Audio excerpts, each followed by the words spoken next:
My name is Isabella Young, and I'm 32 years old.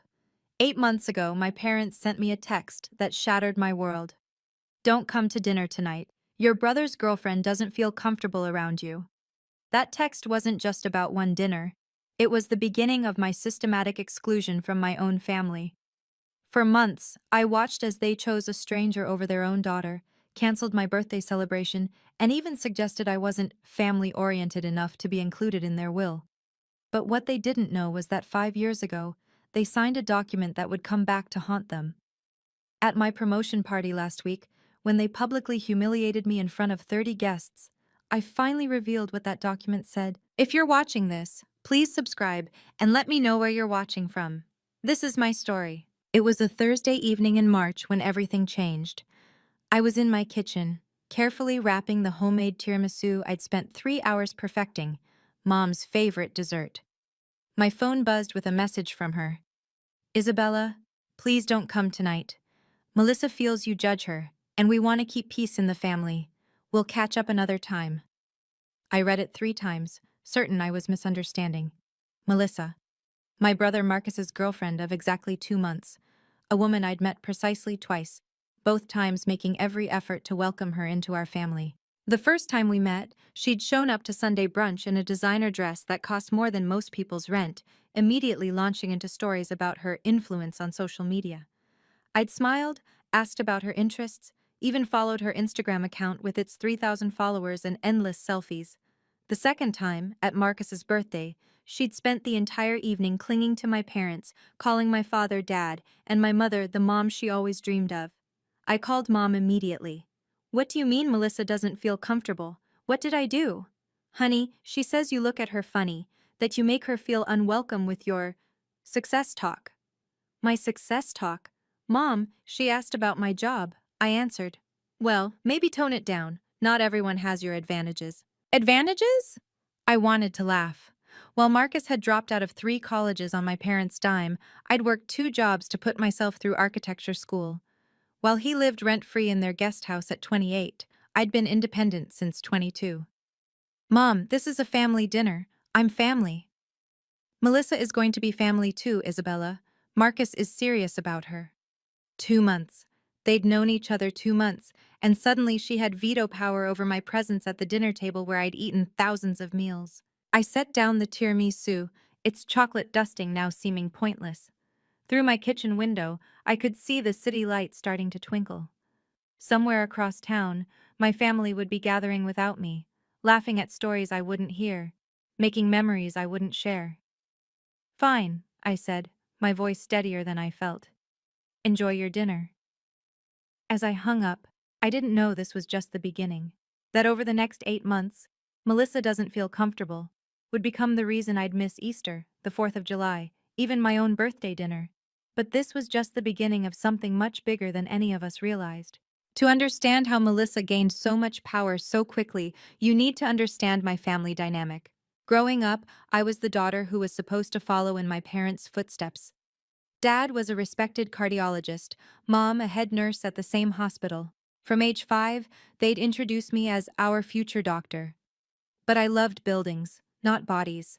I wanted to create spaces where people lived, not operating rooms where they might die.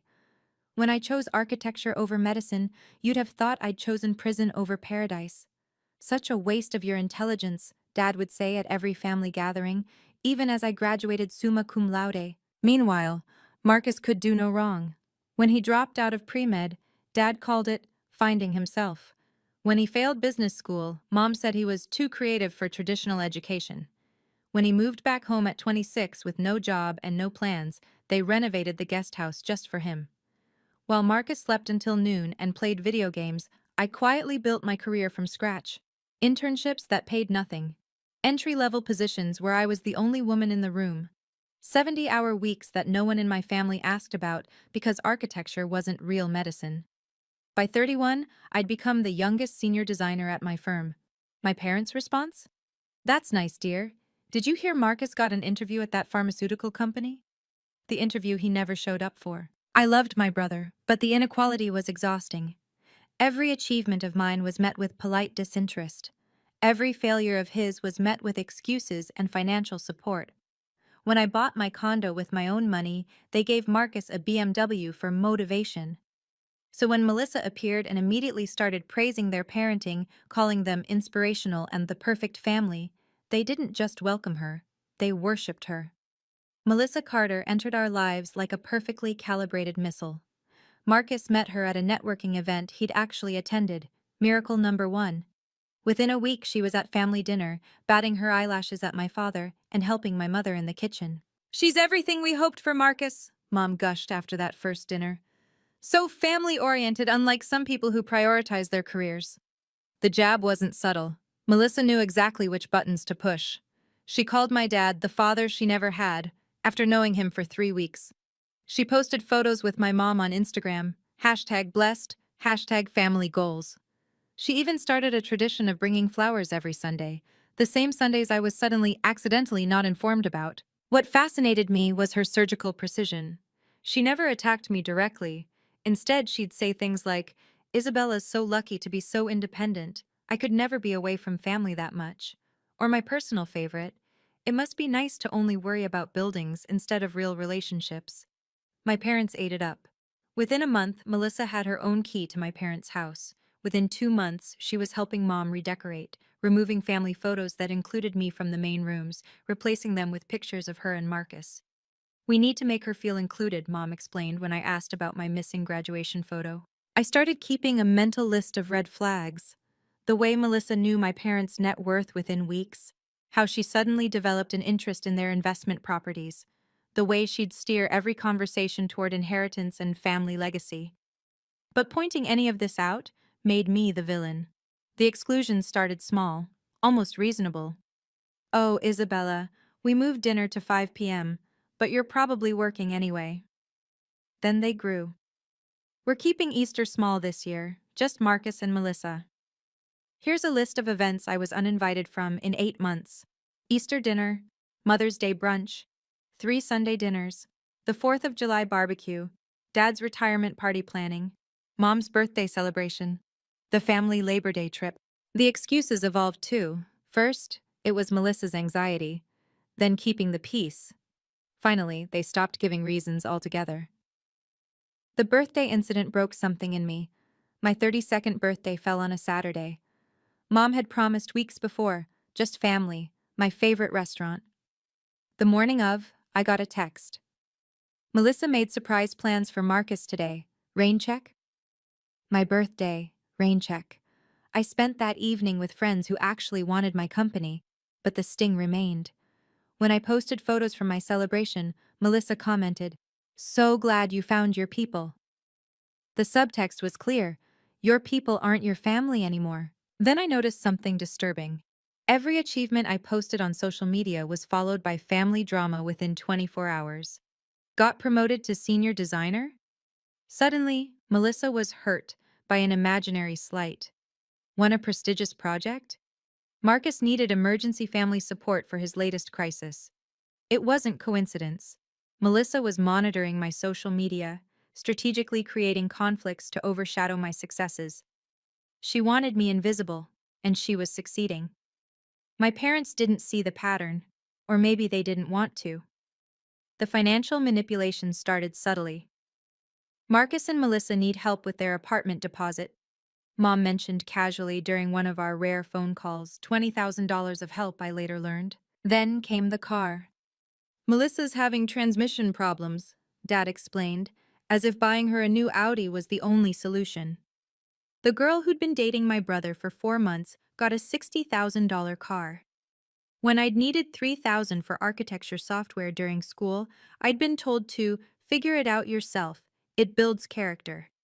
But the real alarm bells started when Mom mentioned they were updating their will to reflect current relationships.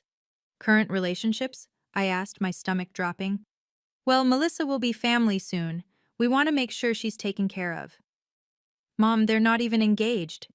"Isabella, don't be selfish. Family isn't just about blood." Funny how that philosophy never applied when I needed support. I started paying attention to the financial patterns. Joint bank accounts appeared. Melissa suddenly had access to my parents' investment advisor. Marcus, who'd never shown interest in family finances, was now attending meetings about their real estate portfolio, with Melissa taking notes. During a brief lunch with Mom, one where Melissa was conveniently busy, she let slip that they were considering transferring the lake house to Marcus for tax reasons. The lake house where I'd spent every summer, where I'd sketched my first architectural drawings on the dock. What about equal distribution? I asked carefully. Mom waved her hand dismissively. You have your career. Marcus needs more support. I wanted to scream. My career, the one they'd never celebrated, was now being used as justification to cut me out of my inheritance. Meanwhile, Marcus and Melissa were being handed everything. 5 years ago, my parents had met with their estate lawyer, James Mitchell, to set up their will. I'd been there, all of us had. We'd signed documents about fair treatment and equal distribution. Did they even remember? Or had Melissa's manipulation made them forget their own promises? I made a mental note to find my copy of those papers. Something told me I might need them. The text from Dad that evening confirmed my fears. Family meeting tomorrow about estate planning. You don't need to come, we know you're busy with work. I wasn't busy, but I was definitely no longer considered family enough to be included in family financial decisions. While my family erased me from their personal life, my professional life was soaring. 3 months into the Melissa era, I'd been promoted to senior designer. 6 months in, I was leading the redesign of the city's new cultural center, a $40 million project that would define my career. The promotion to design director was almost guaranteed. My boss, Richard, had been grooming me for it for 2 years. Isabella, you're the future of this firm, he'd said during my last review. The announcement would happen at a formal celebration, the kind of event where having supportive family matters. That's when Melissa started infiltrating my professional world. It started innocently. She'd found my company on LinkedIn, followed all my colleagues. Then she started commenting on articles about our projects. So interesting. Marcus's family is so accomplished. Marcus's family, not mine. The real shock came when my colleague Janet mentioned, your brother's girlfriend is quite interested in architecture. She reached out about potential collaborations for her influencer content. Collaborations? Melissa had 3,000 followers and zero connection to design, but she was positioning herself as adjacent to my success, trying to leverage my professional reputation for her own gain. Then she crossed a line. 2 weeks before my promotion announcement, she messaged Richard directly. As someone close to Isabella's family, she wrote, I wanted to share some concerns about her work-life balance and how it affects those who love her. Richard, thankfully, forwarded it to me immediately. I assume this is complicated, he asked. She's my brother's girlfriend who's trying to sabotage me, I said simply. Consider it deleted, he replied. And Isabella? Maybe don't invite her to the promotion party. But I would invite them all, my parents, Marcus, and yes, even Melissa, because this promotion party wouldn't just celebrate my success, it would be the stage where I finally set things right. I scheduled it for the following Friday at the Sterling Room, the city's most elegant venue. 30 guests from my professional world, and 4 from my personal life who had no idea what was coming. My assistant helped with invitations. The one to my parents read, Please join me in celebrating a major milestone. Your presence would mean everything. They RSVP'd yes, adding, Melissa will be joining us. Hope that's okay? It was more than okay. It was perfect. The promotion party would change everything. They just didn't know it yet. If you've ever felt excluded by your own family, you're not alone. This story is about to take a turn that nobody saw coming. Before we continue, please hit that subscribe button and let me know in the comments. Have you ever dealt with a toxic family dynamic? Your stories help others know they're not alone. I read every single comment, and your support means the world to me. Now let's get to the promotion party where everything unraveled. Trust me, what happens next will leave you speechless. The morning of my promotion party, I stood in my office looking at the nameplate that would soon read, Design Director. 32 years old, youngest in the firm's history to reach this level. The achievement should have filled me with pure joy. Instead, I felt the familiar ache of wondering if my parents would finally be proud. Richard stopped by. Big night, Isabella. The whole board's coming. My family, too, I said, trying to sound casual. That's wonderful. They must be so proud. I smiled instead of answering. The Sterling Room looked magnificent. Floor-to-ceiling windows overlooking the city, Soft jazz playing, champagne flowing. I'd chosen every detail carefully. Elegant, but not ostentatious, professional but warm. The kind of event that said success without screaming it. Colleagues arrived first. Janet, my mentor, David from the Cultural Center project, the senior partners who'd approved my promotion. Each congratulation felt genuine, earned. Then I got the text from Mom. Running late, Melissa needed to stop somewhere. Of course she did. They arrived 40 minutes late, missing the cocktail hour entirely. I watched them enter through the reflection in the window. Dad in his golf casual clothes, he hadn't bothered to dress up. Mom clutching Melissa's arm like she was the guest of honor. Marcus trailing behind, already on his phone. And Melissa, she wore white. A flowing white dress that practically glowed under the venue lights. At my promotion party, she dressed like a bride. Isabella, Mom called out too loudly. Sorry we're late. Melissa wanted to look perfect for your little work thing. Little. Work. Thing. I walked over, smile fixed in place. Welcome. Let me introduce you to some people. Oh, we're fine here, Melissa said, already scanning the room. This is nice. Smaller than I expected. It was a party for 30 distinguished professionals, not a nightclub. But I didn't take the bait. Yes, intimate gatherings are more meaningful, I replied. The speech starts in 10 minutes. Speech? Marcus looked up from his phone. You're giving a speech at your own party? It's customary when receiving a major promotion, Richard said, appearing beside me. Isabella's achievement deserves recognition. My family exchanged glances I pretended not to see. The contrast was painful to watch. On one side of the room, my colleagues mingled, discussing projects and congratulating me. On the other, my family had claimed a corner table, isolated and clearly uninterested. Melissa held court, loud enough for others to hear. I could never work in an office, she announced. It's so limiting for creative souls. Mom nodded along. Melissa's an influencer, she explained to a passing waiter. Very successful. I caught Janet's eye. She'd Googled Melissa earlier. We both knew her influence extended to sponsored posts for teeth whitening kits that paid maybe $50 each. Isabella, David called out, tell everyone about the Cultural Center design. The board's calling it revolutionary. Before I could respond, Melissa laughed. Revolutionary? It's a building. Let's not get carried away. The room quieted slightly. David, bless him, simply turned his back on her and continued talking to me. As I circulated, I noticed Melissa taking photos. Not of the celebration, but selfies with the venue as backdrop. She was already crafting her narrative. Look where I am, look how important. Marcus hadn't looked up from his phone once. Dad was checking his watch. Only Mom made an effort, though even she seemed more interested in whatever Melissa was saying than in her daughter's achievement. 5 minutes until the toast, Richard announced. I excused myself to touch up my lipstick, needing a moment to center myself. In the bathroom mirror, I saw what my colleagues saw, a successful woman at the pinnacle of her career. What my family saw, I couldn't fathom anymore. When I returned, Melissa was standing, phone positioned on the table, camera facing the podium area. What are you doing? I asked. Recording for my followers, she said breezily. They love behind-the-scenes content. My promotion, her content.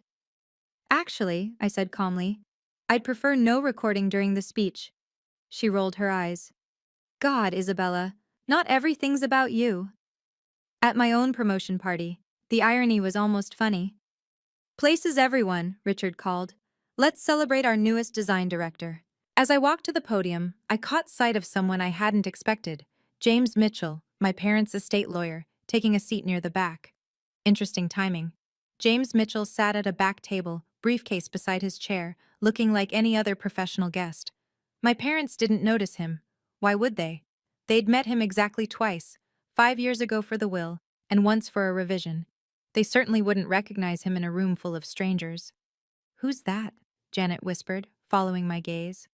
An old family friend, I said carefully. He's been a mentor in some personal matters. It wasn't a lie. After discovering my parents' plans to restructure their will, I'd reached out to James privately.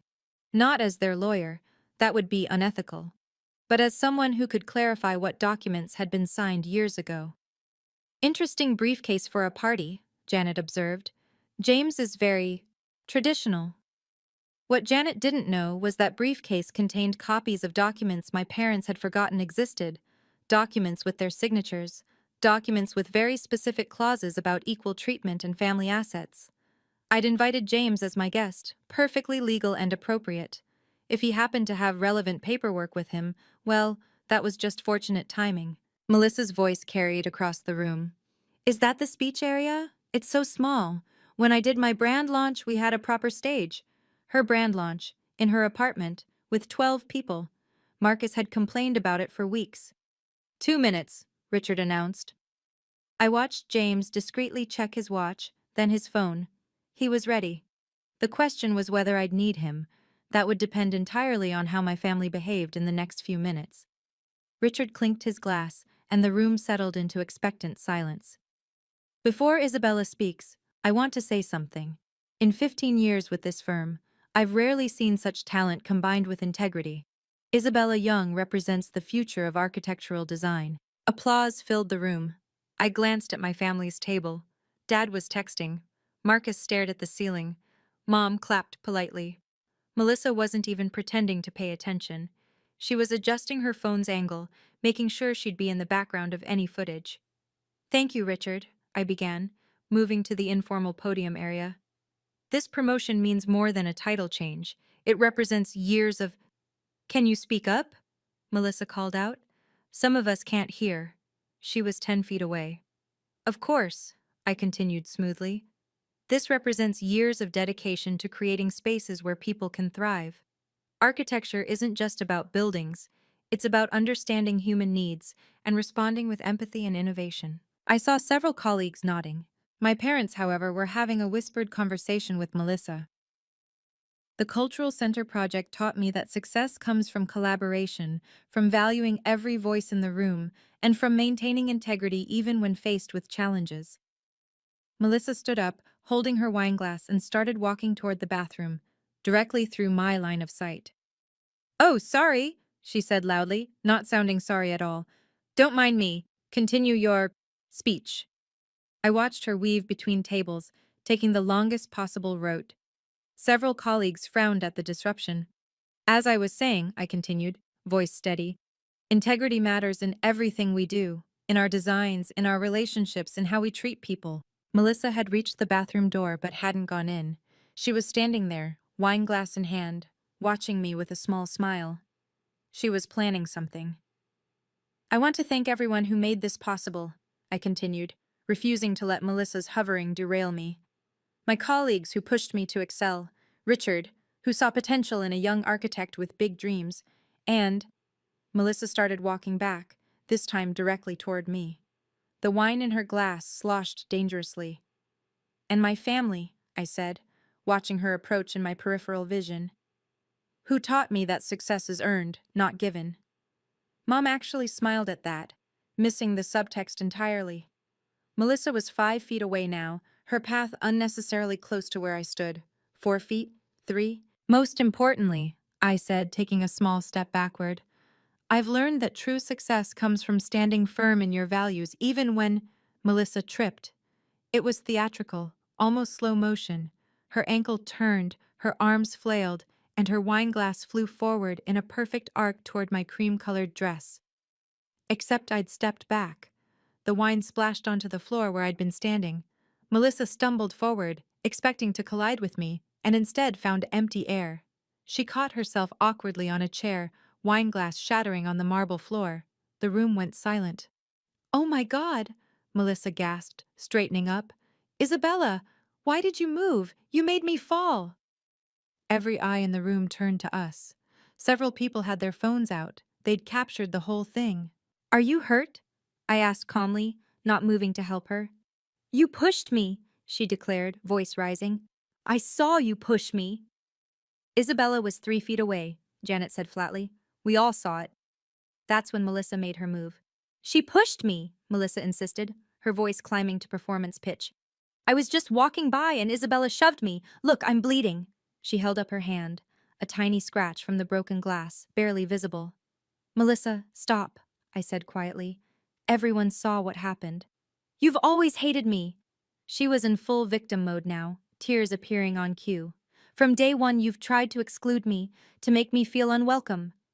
The irony was so thick I could taste it. Marcus finally looked up from his phone. Jesus, Isabella, what did you do? She didn't do anything, David said firmly. The young lady tripped on her own. Don't defend her! Marcus stood, moving to Melissa's side. My girlfriend is hurt and embarrassed because Isabella can't stand not being the center of attention. Marcus, I said, still calm. Melissa walked directly at me with a full wine glass. There are 30 witnesses. Witnesses to your jealousy. Mom had stood now too. Isabella, this is your promotion party. Why would you create drama? I almost laughed. I'm creating drama? I was giving a speech. You were showing off, Dad interjected, his first words all evening. As usual. And when Melissa accidentally got in your way, you humiliated her. The room was dead silent. My professional colleagues were witnessing my family defend someone who'd obviously tried to sabotage my moment. She's bleeding. Mom rushed to Melissa with napkins. We need to leave. This is too stressful for her. No, Melissa said, chin lifting. I deserve an apology. In front of everyone. And there it was. The real goal. Public humiliation at my professional peak. Apologize, Isabella, Dad commanded. Now. Every colleague was watching. Richard looked ready to intervene. James Mitchell had quietly stood up, hand on his briefcase. Apologize? I repeated, looking at my father. For what, exactly? For pushing Melissa, Marcus shouted. For being a jealous, bitter... Marcus, Richard's voice cut through the room like a blade. You're speaking to our design director. Show some respect. Respect? Marcus laughed bitterly. She doesn't deserve respect. She's always been like this. Cold, superior, thinking she's better than everyone. Because she has a job? Janet asked dryly. The burn was so subtle it took Marcus a moment to process it. Several colleagues hid smiles. Isabella has always been difficult, Mom announced to the room, as if explaining to children. Ever since she chose career over family, we've tried to include her, but she makes it so hard. Include me? The words escaped before I could stop them. You uninvited me from 8 family events in 8 months. Because you make Melissa uncomfortable, Mom snapped. She feels judged by you. I've spoken to her exactly 4 times, I said. Total. See? Melissa whimpered, still clutching her barely scratched hand. She keeps track of everything like some kind of stalker. I'm scared of her. Scared. Of me. The woman who'd never raised her voice to her. This is ridiculous, someone muttered. I think it was David. Dad stepped forward, his face red. Isabella Marie Young, you will apologize to Melissa right now, or you can consider yourself no longer part of this family. The ultimatum hung in the air like a challenge. She's always been jealous, Melissa added, sensing victory. Of Marcus, of me, of our happiness. Some people can't stand seeing others succeed. The projection was so bold I almost admired it. Apologize, Mom echoed. Do the right thing for once. I looked around the room, at my colleagues who'd watched me earn this promotion, at my parents who'd chosen a stranger over their daughter, at Melissa, smirking behind her fake tears, at Marcus, righteous in his enabling, at James Mitchell, who'd moved closer, briefcase in hand.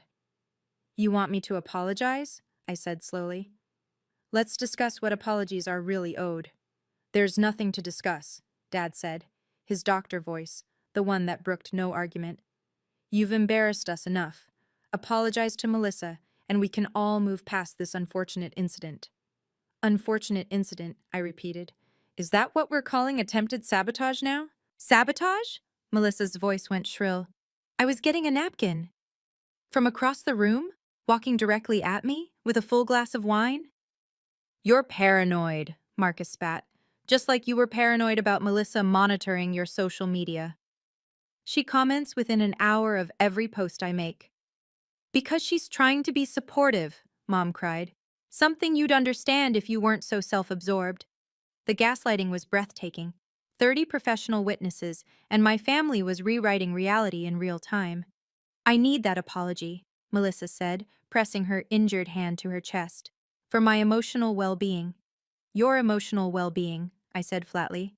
Yes, being attacked at what should be a celebration, it's traumatic. I took a deep breath, feeling the weight of 30 pairs of eyes. My colleagues watching to see if I'd buckle. My family, certain I would. You know what else is traumatic? I asked, my voice carrying clearly. Being systematically excluded from your own family, having your achievements dismissed, watching your inheritance get redistributed to someone who's been dating your brother for less than a year. Mom gasped. Isabella, family business is private. Then perhaps, James Mitchell said, stepping forward, we should discuss this somewhere more appropriate. I believe I can help clarify some matters. My parents froze, finally noticing him. James? Dad's face went pale. What are you doing here? This is the moment where everything changes. If you've been waiting to see justice served, you're about to witness something incredible. But first, if this story resonates with you, please like this video and share it with someone who needs to hear that standing up for yourself is always worth it. Drop a comment with a, "If your team Isabella." I see every single one, and they mean the world to me. Now, watch what happens when the family lawyer reveals what my parents forgot they signed. Hello, Robert. Linda. James Mitchell's voice was professionally neutral as he approached our group. I'm here as Isabella's guest this evening. Our family lawyer is Isabella's guest? Mom's voice cracked. That's a conflict of interest. Actually, James said calmly, I'm here in a personal capacity, though I do happen to have some documents that might be relevant to this discussion. Melissa stepped back, suddenly less interested in being center stage. Who is this? James Mitchell, he said, extending a hand she didn't take. I've been the Young family attorney for 15 years. I helped draft their estate plans. This is inappropriate, Dad blustered. Whatever Isabella has told you. Isabella hasn't told me anything that isn't already documented, James interrupted smoothly. However, given what I've just witnessed, I think it's important to remind you of certain legal agreements you signed.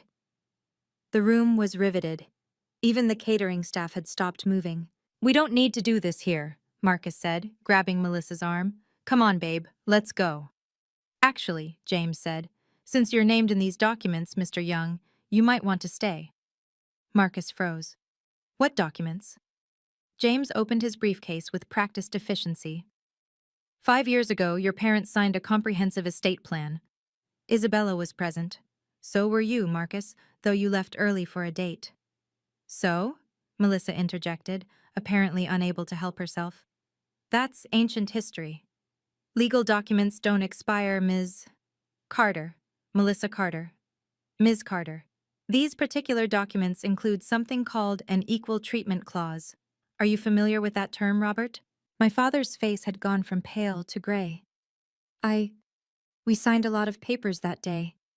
Yes, James said. You did.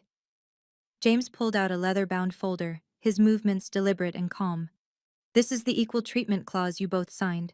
Would you like me to read the relevant section? This is ridiculous, Mom said weakly. We're at a party. A party where you just publicly threatened to disown your daughter, Janet observed. Several colleagues murmured agreement. James cleared his throat. The clause states, should any beneficiary be subjected to systematic exclusion, discrimination, or disinheritance based on factors unrelated to criminal activity or documented abuse, said beneficiary may invoke immediate asset protection. This protection freezes their portion of the estate and prevents any redistribution that would constitute discriminatory practice. The silence was deafening. Furthermore, James continued, the clause includes documentation requirements. Any pattern of exclusion lasting more than 6 months triggers automatic review. That's not... We didn't mean... Dad stammered. You also signed an addendum, James said, pulling out another document. It specifically states that family gatherings, celebrations, and communications must be equally inclusive to all beneficiaries unless legal restraining orders are in place. This is insane, Marcus exploded. You can't force people to invite someone to dinner. No, James agreed. But you can't systematically exclude one beneficiary for 8 months while financially supporting another who isn't even legally family, then threaten disinheritance without triggering this clause. Melissa's face had gone white. I'm not after their money. No one said you were, James replied mildly. Though the $20,000 apartment deposit and $60,000 Audi might suggest otherwise. Gasps rippled through the room. My colleagues were getting quite a show. How do you know about that? Dad demanded. Financial transfers are documented, Robert, especially ones that size. Isabella told you to ambush us, Mom accused.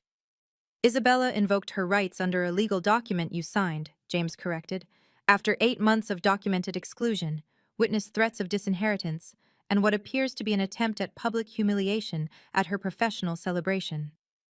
He gestured to the room full of witnesses, all of which has been rather thoroughly observed. Isabella, James said, turning to me, would you like to present your documentation? I pulled out my phone, my hands steady despite my racing heart. 8 months of text messages, starting with "Don't come to dinner, Melissa doesn't feel comfortable." I showed the screen to James, who nodded. March 15th, then April 2nd, Easter.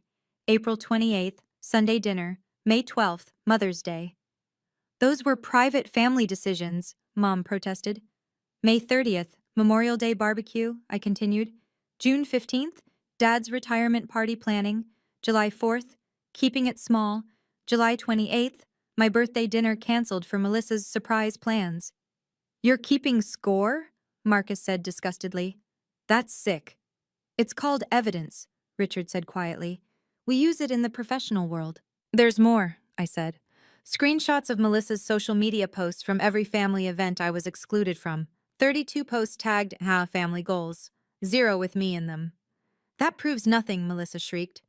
It proves a pattern, James said, combined with tonight's witnessed events, including your attempted assault with the wine glass. Assault? Melissa laughed hysterically. It was an accident, which multiple witnesses saw you stage, David added. I have it on video if needed. 3 other colleagues nodded. They'd recorded it too. The birthday cancellation is particularly relevant, James noted. Canceling a child's birthday celebration for a non-family member's plans could be considered emotional abuse under the terms of the clause. Emotional abuse? Dad's voice cracked. We're her parents. Who publicly told her she's no longer part of the family, James reminded him, in front of 30 witnesses, after 8 months of documented exclusion. Based on the documented evidence, James announced, his voice carrying the weight of legal authority, Isabella is within her rights to invoke immediate asset protection. This means her inheritance, currently valued at approximately 1/3 of the estate, is frozen and protected from any redistribution. 1/3? Melissa's voice pitched high. What do you mean 1/3? The estate is to be divided equally among beneficiaries, James explained. That means Isabella, Marcus, and a portion for charitable giving as specified.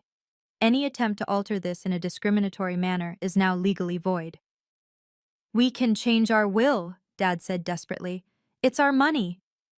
You can, James agreed, but not in a way that discriminates against one child based on the documented pattern of exclusion. The equal treatment clause you signed prevents punitive disinheritance without cause, and making Melissa uncomfortable doesn't constitute cause. This is extortion, Marcus shouted. This is contract law, James corrected. Your parents agreed to these terms. They signed them. They had them notarized. He pulled out one more document. Isabella, as the aggrieved party, you have the right to invoke trustee review. This means an independent trustee would oversee any estate distributions to ensure compliance with the equal treatment clause. She planned this whole thing, Mom cried. The party inviting you, it's all manipulation. I planned a promotion party, I said quietly.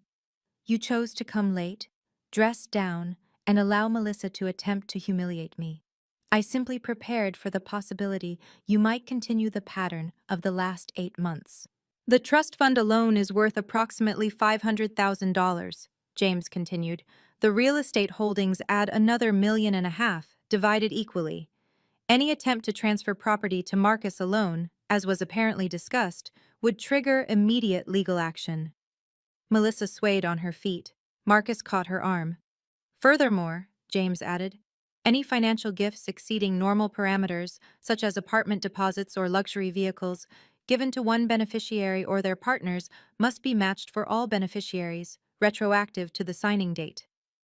Retroactive? I asked, genuinely surprised. That means, James said with a slight smile, Your parents owe you approximately $80,000 to match what they've given Marcus and Ms. Carter in the past 8 months. The room erupted in whispers. I'll need you to sign this acknowledgement, James said, producing a single-page document. It simply confirms you're invoking your rights under the Equal Treatment Clause, effective immediately. I took the pen he offered, feeling the weight of 30 pairs of eyes on me. My hand didn't shake as I signed my name. This is effective immediately, James announced. The estate trustees will be notified Monday morning. You're destroying this family, Mom sobbed. No, I said, finally finding my voice fully. I'm protecting myself from a family that discarded me the moment someone newer and shinier came along. We didn't discard you, Dad protested. We just… Melissa needed my exclusion, I finished. And you gave it to her. For 8 months, you chose her comfort over my presence. That was your choice. This is mine. I turned to address the room, my colleagues, my real supporters. I apologize for the disruption to what should have been a professional celebration. But perhaps it's fitting that you all witnessed this. You've seen who actually supports my success and who tries to sabotage it. We're leaving, Marcus announced, pulling Melissa toward the door. This is sick. You're sick, Isabella. Marcus, James called after him. You should know that any harassment or retaliation against Isabella will be considered violation of the clause. That includes social media defamation. Melissa made a strangled sound. I'd like you all to leave now, I said to my parents. This is my celebration, and you're no longer welcome. Isabella, please, Mom started. You demanded I apologize for something I didn't do, I said calmly. You threatened to disown me in front of my colleagues. You chose your path. Now leave. Richard stepped forward. I'll escort you out. The next morning, my phone had 47 messages. I ignored them all and went for a run, breathing in the crisp morning air, feeling lighter than I had in months. When I finally checked, the family group chat was in meltdown. Marcus had written a novel-length rant about my betrayal and greed. Mom had sent 18 separate messages ranging from anger to guilt trips to pleas for reconciliation. Dad had simply written, "You've made your choice." Yes, I had. Aunt Patricia called around noon. The family is in chaos, she said. Your mother is telling everyone you ambushed them with a lawyer. They ambushed me with 8 months of exclusion, I replied. Melissa's telling people you assaulted her. Multiple videos prove otherwise, Patricia paused. Is it true she got a $60,000 car? Ask Mom and Dad. Jesus. Another pause. Good for you, Isabella. Someone needed to stand up to this nonsense. The family divided quickly. The relatives who'd noticed my absence at events sided with me. Those who bought into Melissa's victim narrative sided with them. Cousin Jennifer texted, Melissa unfriended everyone and made her profile private. Guess the influencer thing wasn't working out.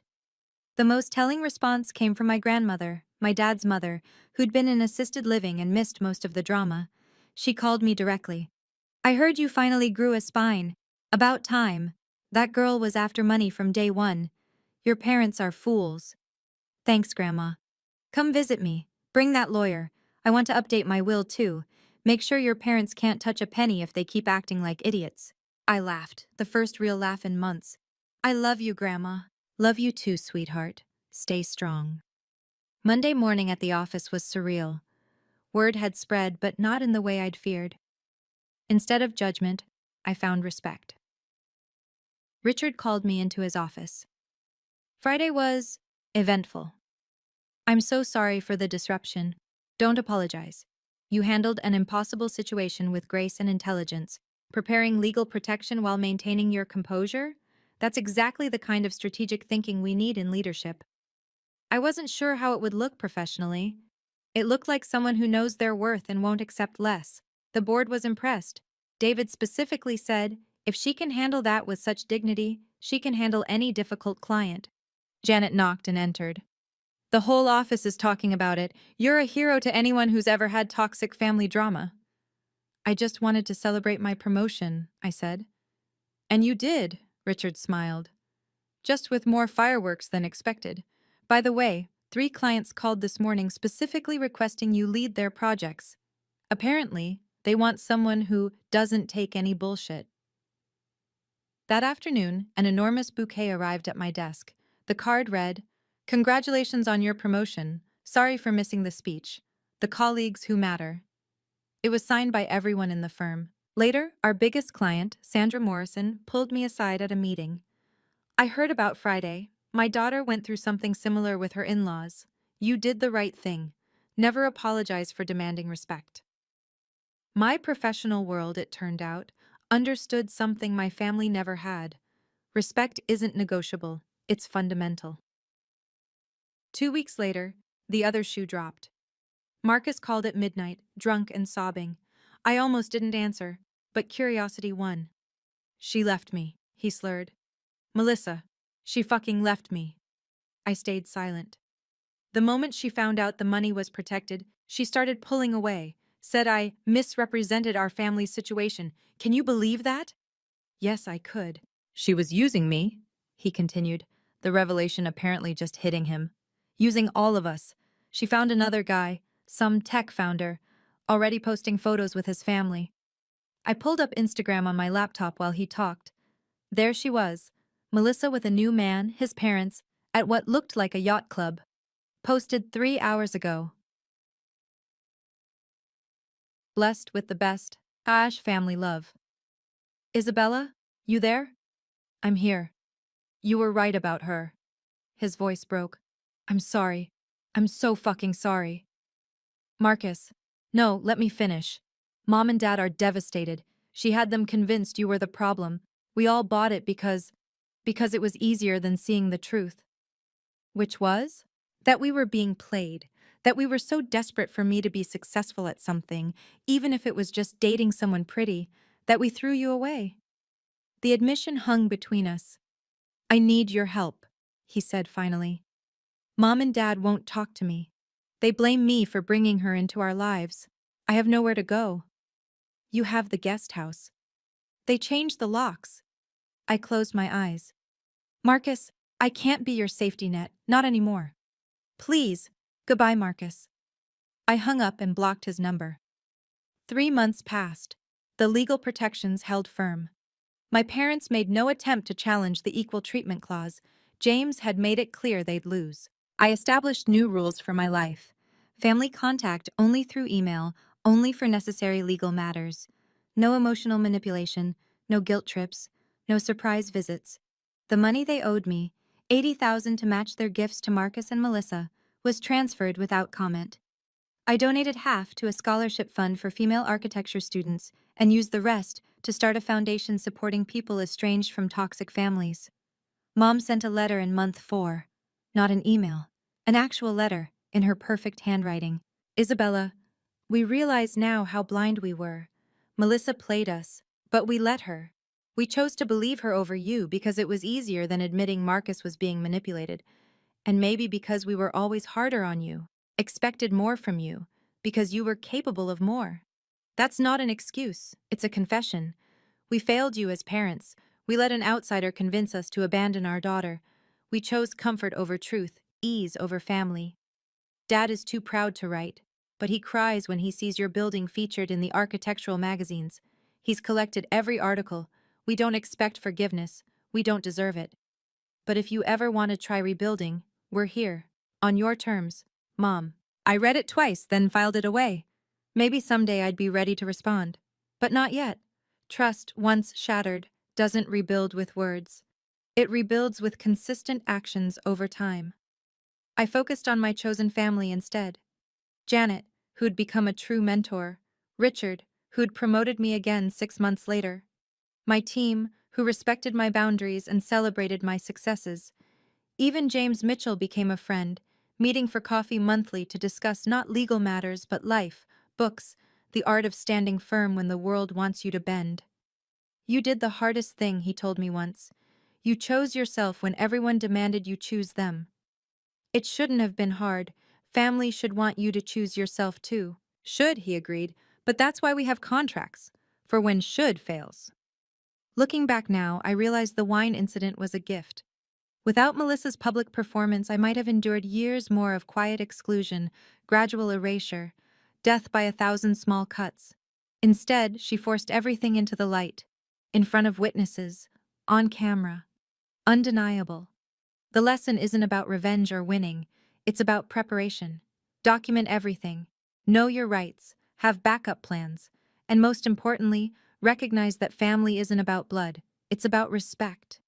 Some people will say I destroyed my family. I say my family destroyed itself the moment they chose a manipulator over their own daughter. I simply refuse to be collateral damage. Today, I'm design director at one of the city's top firms. My projects have won awards my parents will never see me receive. I spend holidays with people who actually want me there, and I sleep peacefully, knowing I stood up for myself when it mattered most. Family isn't about blood, it's about respect. And respect, as I learned that night at my promotion party, is non-negotiable. If you've made it this far, you understand. You know what it's like to be the scapegoat, the excluded one, the family member who's somehow always the problem. You're not the problem. You never were. Thank you for listening to my story. If you've made it this far, you're probably someone who understands the pain of family betrayal. Remember, you deserve respect, especially from those who claim to love you. Please subscribe if this resonated with you and comment below. Have you ever had to set firm boundaries with family? What was the turning point for you? Your story might help someone else find their strength. And if you know someone who needs to hear this, please share it with them. Until next time, remember, you are worthy of respect, always.